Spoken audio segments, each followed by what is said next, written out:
Hey, welcome to the HR Happy Hour work break. You're here with Trish and Steve. Hey Trish, how are you? Happy whatever day it is. I don't know what day it is. Wait a minute. Happy Tuesday. Wait, is it Wednesday? No, I'm not even kidding. I completely blanked on what day it was. It's Wednesday. Well, what a week, huh? I legit just thought it was Tuesday. How's that? That sends a shudder to anyone watching this who's really like, wait a minute, it's Wednesday. Don't you dare tell me it's Tuesday. I should say it's Thursday. Yeah. Okay, wait. Can I just tell you, we could talk about this tomorrow because I know you've got a couple things. You always surprise me with stuff and we never plan like what we're going to talk about. But I want to talk tomorrow about time because I have this like idea lately that I'll write that down. Time. I'm sick of people telling me what time to be somewhere. And, unless it's life and death, I'm not a brain surgeon and I get respect and all that. But like, time is just a made up thing. So I want to talk about that tomorrow, but. Okay. And I know you're a fan of physics, Trish, so I'm glad you mentioned that. I'll do a little bit of research because I want to talk a little bit intelligently about sort of time and kind of its relationship to space and physics a little bit, but I want to make sure I don't screw that up. I posted something on LinkedIn today, an article that was about just time and content and things like that. So maybe read that too as well. And we'll talk about that tomorrow. But what do you have? Well, good segue, Trish. Speaking of LinkedIn, I had a little factoid I wanted to share with you. Maybe a quiz. We'll try that. Not the whole quiz, but it was one of those classic LinkedIn. LinkedIn takes their data, it looks at profiles, it looks at what companies who are hiring are looking for, et cetera, and they publish a lot of data about it. And so the headline of this piece was the 5 soft skills that are most likely to get you hired in 2020, according to our friends at LinkedIn. Do you want to take a guess? I just have the top 5 here. Do you want to take a guess at any of them? Soft skills. Soft skills. I'm not talking about physics or programming or marketing. I do want to guess. Okay. But I also want to say, how cool is that? Because we're going to be talking about soft skills when we do our webinar with Ceridian. We are. In just a couple of weeks. That's one of the big portions of it. So, okay, soft skills. Is it as broad as like communication? Because I feel like that's such a They are as broad as that. Communication is not one of them, but that's the right way of thinking about the list, according to LinkedIn. So that kind of thing. You want me to give you one and see if you can guess another? Yes. All right. Persuasion, number 2 on the list. Persuasion. I like that one. That's so true. And I'll give you a little bit of a hint. If you think about persuasion, number 1 is something we talked about Monday when we did the work break together. Oh my gosh. I don't even remember Monday. Obviously, I thought you showed a book that you recommended. Yeah, creativity. Yes, that's number 1. Creativity. Like innovation. See, is innovation different from creativity? Yeah, innovation's not on there. I'll give you the other 5. So it's not going to be a great show to do a guess game. Number 3 is collaboration. Number 4, adaptability, and number 5, emotional intelligence. So creativity, persuasion, collaboration, adaptability, emotional intelligence. I like those all. I especially like 1 and 2, creativity and persuasion. Right? You could do great stuff at work and create great content, but sometimes you got to convince people to use it, right? And to adapt your ideas, right? That's so true. And I think persuasion comes into play, especially if you're not in a leadership role. You can have a huge impact on an organization, though, just by your influence and how other people view you. So I used to, when I was practicing HR regularly, I would tell people who were maybe supervisors, but not really high level, I would tell them all the time, or even employees, like, you can persuade people. That's, you can get what you want done and accomplished at a very high level without ever being promoted to that level. So that's a big one.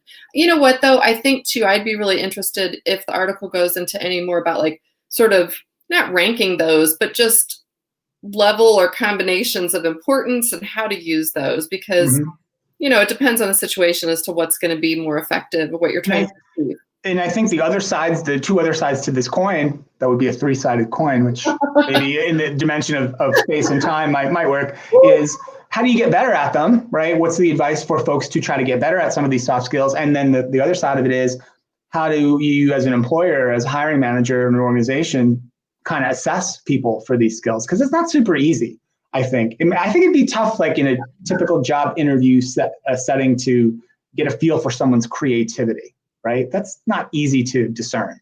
I would think. Not for most people. I mean, I think if you're in a more creative type role, obviously you might have portfolios or certain things that you could point True, true. but again, it's all subjective, right? And so it's much harder to measure that. I think the other thing too is that some of those things could be learned or improved, right? But I would say too, maybe there are some things, I don't know about you, but this turning 50 is like making my mind do crazy stuff. Like I'm thinking about all sorts of things. Like I'm starting to really accept who I am and what I am not willing to change. So when you mentioned adaptability, it made me think there are certainly times where I try and be so flexible and so adaptable, but I've also of an age where I sometimes dig in and I have a real struggle with being adaptable. Yeah, you're gonna have to tell me about how that goes for you, and I'll be facing that soon. But I think, I think, and I think it is fun to get to an age where you can stop caring what you say, right? Isn't that always the joke about like our older relatives? Like once they hit a certain age, they sort of get a free pass, like of what they're allowed to say, and you just kind of say, "Oh, okay, that's Aunt Martha." You know, and a little bit. And some of it I think is really hard to change. I mean, I'm going to sort of tattle on myself a little bit. So one of the things, like I'm not, you know this, you work with me, I'm not big into details of things. I really don't like to get in the weeds of things. I'm always like 30,000 foot. But if I'm forced to get into the weeds and then things are decided to be a certain way or to look a certain way or whatever, then I am dialed in and then I expect it to kind of go that way. And so it's really hard when it doesn't to be adaptable. So that's what I'm thinking of when I'm thinking of like, yeah, I know what you mean. You have to, so I think it's admitting to yourself of some of those soft skills, what you're really, I don't say not good at because I am adaptable, but knowing where it bothers you maybe, Yeah, and where you need to work a little harder and be a little more mindful. Like of all those, I would say, yeah, I'm good on check on adaptability. yeah, I'm not sure. I think I'm pretty strong on the first four. Emotional intelligence, I have to confess, like just to you, and I don't care who's watching. I don't care about confessing to them. I don't really even understand it well enough to know whether I feel like I have a strength there or a weakness. I mean, I get it. I'm not that ignorant that I don't know what it is. I've heard of it, but I don't think I've thought about it ever deeply enough to really understand it well. Well, and again, I think the point is you might not want, depending on your role, what you do, what kind of interactions you have, you might not have to have a high level of, empathy or. Oh, speaking, I'm sorry, I didn't mean to interrupt. Oh, go ahead.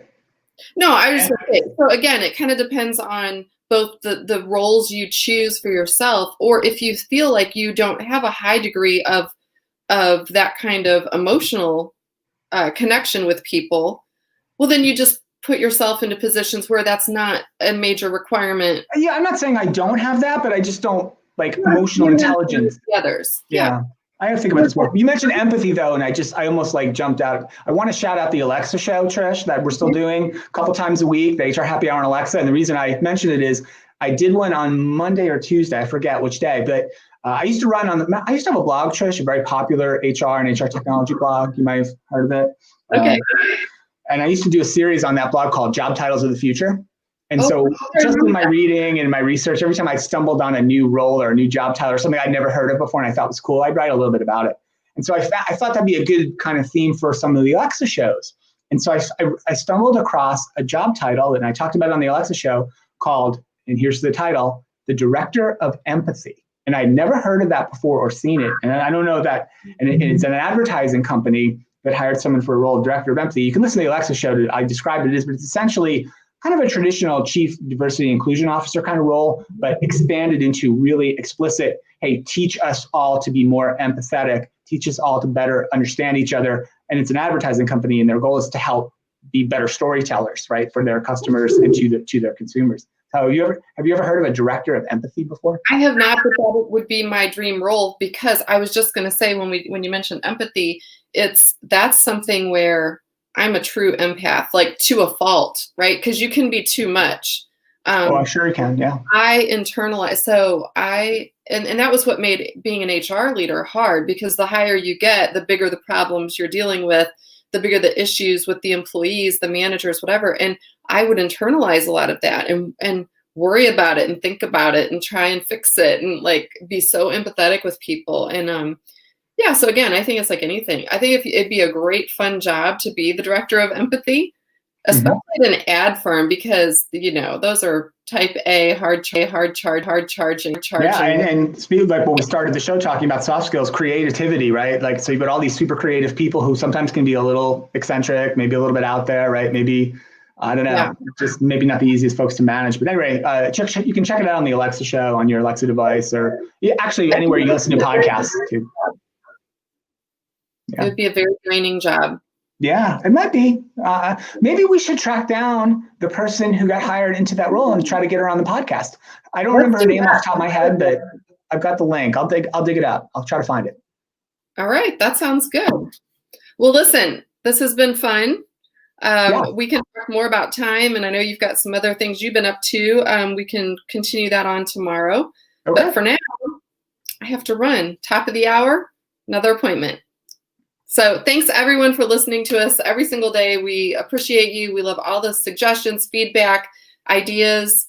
Tell us what you think about soft skills. In addition to the 5 that Steve listed, let us know what are some that are missing from that article. What are you hiring for? What are you looking for when you're looking at soft skills? So we'd love to hear it. And we will talk to you all tomorrow. Bye, everyone.